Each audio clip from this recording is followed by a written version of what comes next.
আশা করি সবাই ভালো আছেন, সুস্থ আছেন।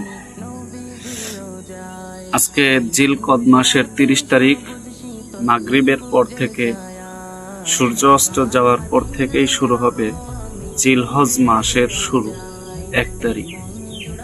তো আল্লাহ সুবহানাহু ওয়া তাআলা জিলহজ মাসে আমাদেরকে কিছু আমল দিয়েছেন, যে আমলগুলো আমরা কোরআন এবং সুন্নাহ থেকে জানতে পেরেছি। তার মধ্যে যাদের সামর্থ্য আছে তাদের হজ করতে হবে, যাদের সামর্থ্য আছে তাদের কুরবানি দিতে হবে, এবং 10 দিনের ফজিলতপূর্ণ আমল আছে যা আমরা অনেকেই জানি। রোজা রাখতে হয়, রাতে ইবাদত করতে হয়। একটি রোজা রাখলে আল্লাহ সুবহানাহু ওয়া তাআলা 1 বছরের রোজা রাখার সওয়াব দান করেন।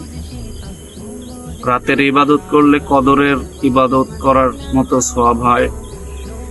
আজকে আমি আরেকটা বিষয় নিয়ে আলোচনা করব, সেটা হচ্ছে একটি মুস্তাহাব আমল বা সুন্নাহ বলা চলে, যার ফজিলত অনেক এবং গুরুত্বপূর্ণ। সহিহ মুসলিম শরীফের মধ্যে আছে, যে ব্যক্তি কুরবানি করেন, নবীজি সাল্লাল্লাহু আলাইহি ওয়াসাল্লাম বলেছেন, তোমরা যারা কুরবানি করবে তারা জিলহজ মাসের শুরুতে অর্থাৎ চাঁদ দেখার পূর্বেই নখ, চুল, গোঁফ এবং শরীরের অবাঞ্ছনীয় লোম কেটে ফেলো। এর দ্বারা অনেক ফায়দা আছে। আল্লাহ তাআলার নির্দেশ মানা হলো, রাসূলের সুন্নাহ জীবিত করা হলো।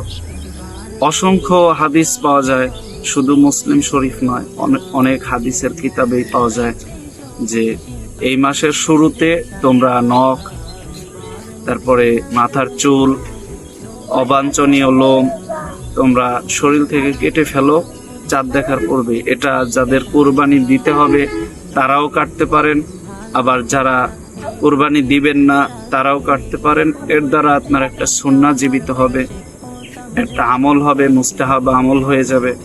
এর দ্বারা আল্লাহ তাআলার কাছ থেকে আপনি সওয়াবের আশা করতে পারেন। ইনশাআল্লাহ আমরা আজকের দিনের মধ্যেই এই আমলটা করব, এবং 10 দিন পরে এর মাঝে কোনো নখ কাটতে পারবেন না, চুল কাটতে পারবেন না, পায়ের নখ এবং মাথার চুল, অবাঞ্ছনীয় লোম এগুলো কাটতে পারবেন না। হ্যাঁ, যদি কাটেন তাহলে সমস্যা নেই, তবে আমল থেকে বঞ্চিত হবেন, আমলটা নষ্ট হবে। 10 দিন পরে আবার কাটবেন ইনশাআল্লাহ। আশা করি আমার কথাগুলো বুঝেছেন। আসসালামু আলাইকুম ওয়া রাহমাতুল্লাহ।